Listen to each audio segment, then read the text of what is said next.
तो अमृतांजन देखिए अभी भी 16% की बढ़त जहां पर पहले था वहीं पर है।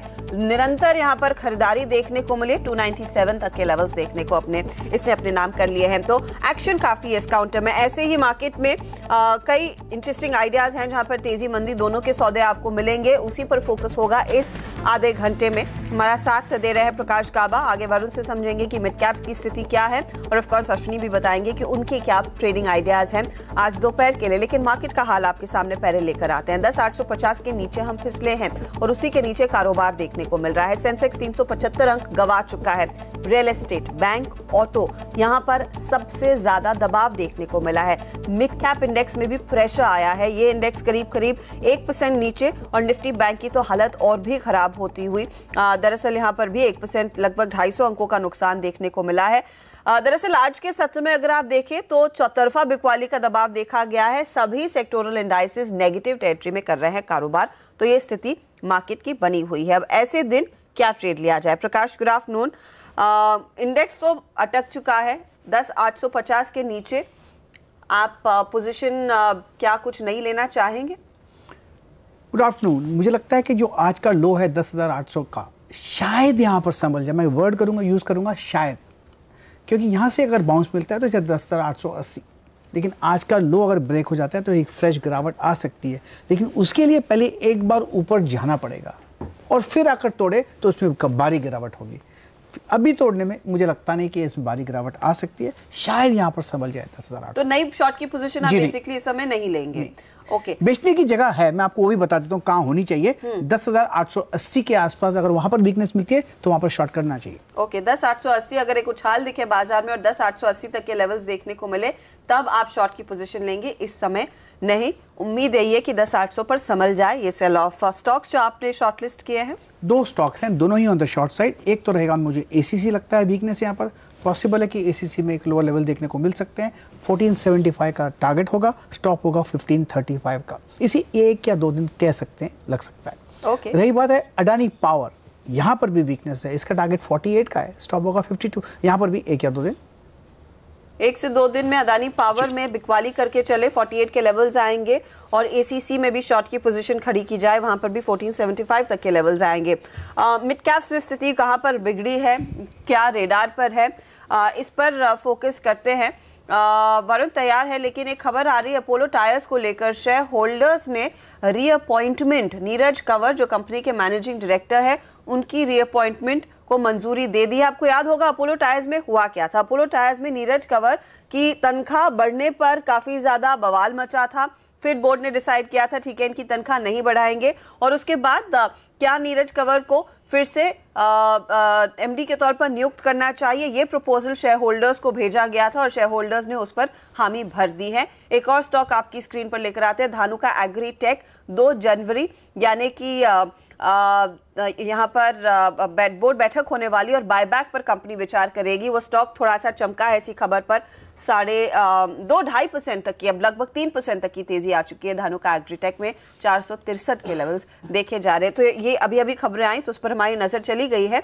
वरुण के पास चलते हैं। मिड कैप्स में वरुण ने इनफैक्ट आज सुबह से कई सारे ऐसे स्टॉक्स निकाले हैं जहां पर बड़ा एक्शन है। वरुण, रेडार पर क्या है आपके? ठीक है, लाल निशान में कारोबार हो रहा है। मिड कैप्स में 1% के आसपास की गिरावट है। जिन स्टॉक्स ने दबाव बनाने का काम किया है उसमें देखिए कुछ अच्छे खासे स्टॉक्स है। Pidilite, Godfrey Phillips, NCC, NBCC, ये तमाम वो काउंटर्स है जिनमें अच्छा खासा प्रेशर देखने मिला। और खासकर पीडीलाइट और गॉडफ्रे फिलिप्स में देख लीजिए 3.5% के आसपास का अच्छा खासा दबाव देखा जा रहा है। बैंकिंग और एनबीएफसी काउंटर्स ये काफ़ी फोकस में है, क्योंकि कुछ स्टॉक्स ऐसे हैं जहां यहाँ जम के खरीदारी देखने मिले, जैसे कि पंजाब एंड सिंध बैंक, सिटी यूनियन बैंक में 3.5 से 8.5% के आसपास के गेंस है। लेकिन दबाव में देखिए क्या है, फेडरल बैंक करीब 2.25% के आसपास की गिरावट। इसके अलावा आप एनबीएफसी काउंटर्स देखें तो वहाँ आपको श्रीराम ट्रांसपोर्ट, श्री इंफ्रा जैसे काउंटर में 3.5 से 4-5% के आसपास की गिरावट देखने मिलेगी। और कर्नाटका बैंक में भी करीब 3% के आसपास की गिरावट है। रियल एस्टेट काउंटर्स यहाँ अच्छा खासा दबाव देखा जा रहा है। शोभा और डीबी रियल्टी को देख लीजिए, करीब 2 से 3-3.5% के आसपास की गिरावट है। और एफएमसीजी काउंटर जो है वहाँ आपको अच्छा खासा दबाव देखने मिलेगा। इनफैक्ट पिछले कुछ दिनों से लगातार ये काउंटर्स थक रहे हैं। आज भी देखिए Godrej consumers, Jubilant food, Nestle जैसे काउंटर में 2-2% के आसपास की गिरावट है। एक स्टॉक जो आज फोकस में है वो है सीजी पावर का, क्योंकि सुबह सुबह बड़े सौदे हुए इस काउंटर में, उसका भरपूर फायदा मिल रहा है इस काउंटर को। करीब 7% के आसपास के गेंस आज देखने मिल रहे हैं। इसके अलावा जिन स्टॉक्स में तेजी है उसमें एक एफएमसीजी काउंटर लीड कर रहा है। टाटा ग्लोबल बेवरेजेस करीब 3.5% के आसपास की तेजी, लेकिन इसके अलावा Infibeam, Kajaria ceramics, Ipca labs, ये वो चुनिंदा काउंटर्स है जहाँ खरीदारी हो रही है, लेकिन लार्जली आज दबाव देखने मिल रहा है, खासकर एफएमसीजी, बैंकिंग और रियल एस्टेट काउंटर्स में। जी हाँ, एफएमसीजी, बैंकिंग, रियल एस्टेट दबाव के घेरे में है, लेकिन एक दो काउंटर्स रेडार पर आ रहे हैं जहां पर इस समय मूव है और शायद कॉन्फर्मेशन भी आ जाएगा कि तेजी बढ़ रही है, गिरते बाजार में इनमें पोजीशन ली जा सकती है। रेडार पर इस समय टाटा मोटर्स का शेयर है, ये इनफैक्ट दिग्गज है, लेकिन 180 के भाव पर उतना महंगा तो है नहीं। प्रकाश, मोमेंटम देखा जा रहा है, धीरे धीरे करके देखिए स्टॉक चला है। इस पूरे हफ्ते 7% के गेंस, 180 के नीचे हल्का सा 1 रुपए नीचे या फिर उससे 30 पैसे नीचे, क्या खरीदें? देखिए, इस टाटा मोटर्स को लेना चाहिए, लेकिन उसका medium term to long term का व्यू होना चाहिए, क्योंकि 148 बहुत ही स्ट्रॉन्ग सपोर्ट जोन है। फ्रॉम अगर हम 600 का रेट देखें तो उसके हिसाब से 148 बहुत ही स्ट्रॉन्ग सपोर्ट जोन है, और मैं काफ़ी समय से कह रहा हूं कि 148 सपोर्ट है। हमने रिसेंटली लो देखा है 155, तो यहाँ मुझे लगता है बॉटम आउट हो चुका। इसमें जो भी रिस्क मिलती है लेना चाहिए। मुझे लगता है टाटा मोटर्स 200 के पार चला जाएगा। ओके, तो 200 के पार जाने की तैयारी है। टाटा मोटर्स बॉटम आउट हो चुका है, यानी कि और गिरावट की आशंका कम है, इसीलिए प्रकाश कह रहे हैं कि यहाँ पर एक रिस्क ले, तेजी करे। फ्यूचर रिटेल फोकस में आ रहा है।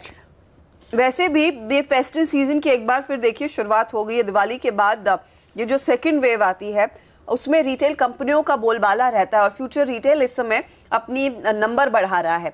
स्टॉक करीब 2% ऊपर 560 पर, क्या किया जाए?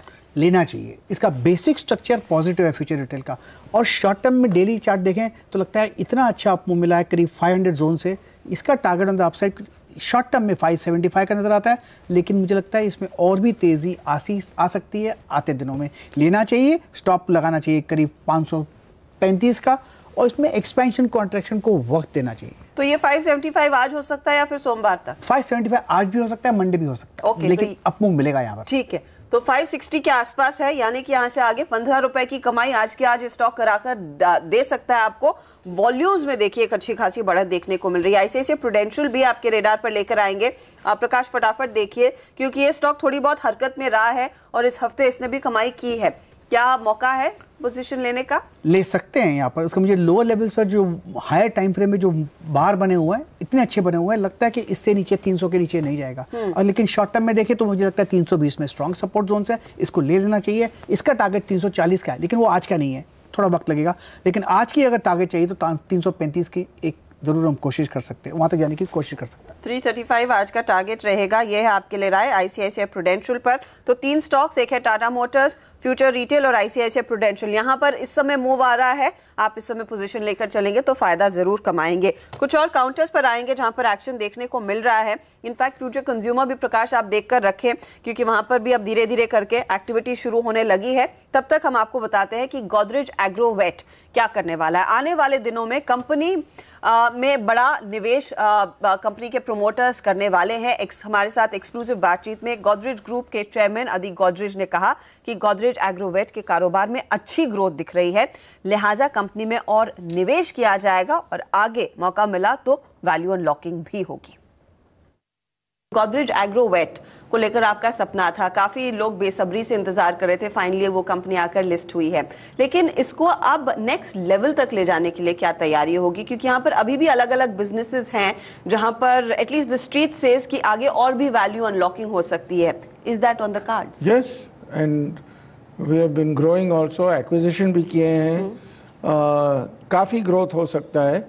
हम animal feeds, oil palm, agri inputs सब पे काफ़ी कंसंट्रेट करते हैं, और मैं समझता हूँ कि ये हमारा आते सालों में बहुत ग्रोथ ओरिएंटेड बिजनेस रहेगा। क्या यहाँ पर फिर एडिशनल आपको इन्वेस्टमेंट करने की जरूरत पड़ेगी? हाँ, और क्या फिर इन्वेस्टमेंट करने की जरूरत है, और इन्वेस्टमेंट रहेगा। हम काफ़ी जेनरेट भी करते हैं कैश ये बिजनेस से, हम वो इन्वेस्ट कर रहे हैं और आगे बढ़ते काफ़ी इन्वेस्ट करने पड़ेगा। इनऑर्गेनिकली भी ग्रोथ देखेंगे, कपल ऑफ एक्विजिशन भी किए हैं।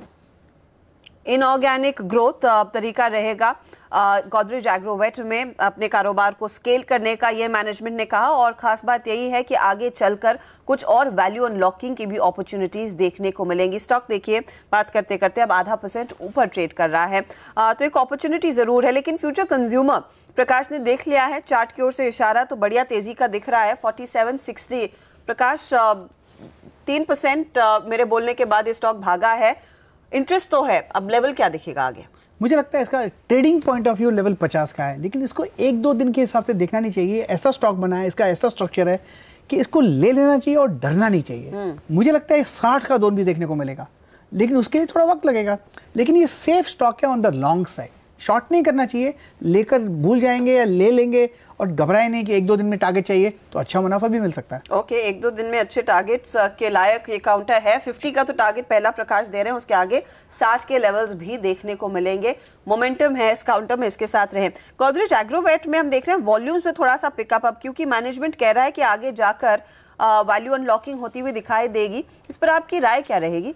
स्ट्रक्चर तो वीक है, लेकिन जो लोअर लेवल पे 3-4 महीने से हम जो जोन देख रहे हैं उसके साथ लगता है कि शायद ये लो संभल जाए। मैं इसलिए कहूंगा शायद, इसलिए लेना है तो ले सकते। करीब है, बॉटम के करीब है, इसलिए स्टॉप लगाना चाहिए 480 का और ले लेना चाहिए। अगर अच्छा अपमूव मिल जाता है तो शायद एक 550 का जोन भी देखने को मिल सकता है। वो ट्रेडिंग के लिए लायक नहीं है, लेकिन ये भी लेने के बाद 8-10 दिन 15 दिन लगने चाहिए, लेकिन उसे वीकनेस नजर नहीं आती है। ऐसी जगह पर है, यहाँ से एक अपमूव मिल सकता है। मेरा पर्सनल ओपिनियन यही है कि गोदरेज एग्रोवेट में अगर आप ट्रेड रहे हैं तो आपको थोड़ा टाइम देना होगा। जो प्रकाश भी कह रहे हैं कि ये ट्रेडिंग वाला शेयर है, नहीं टाइम देंगे, वो ग्रेजुअली स्टोरी डेवलप हो रही है, तब इसमें पैसे बनेंगे। फिलहाल 511 के लेवल्स इसने अपने आपके सामने दिखाए हैं।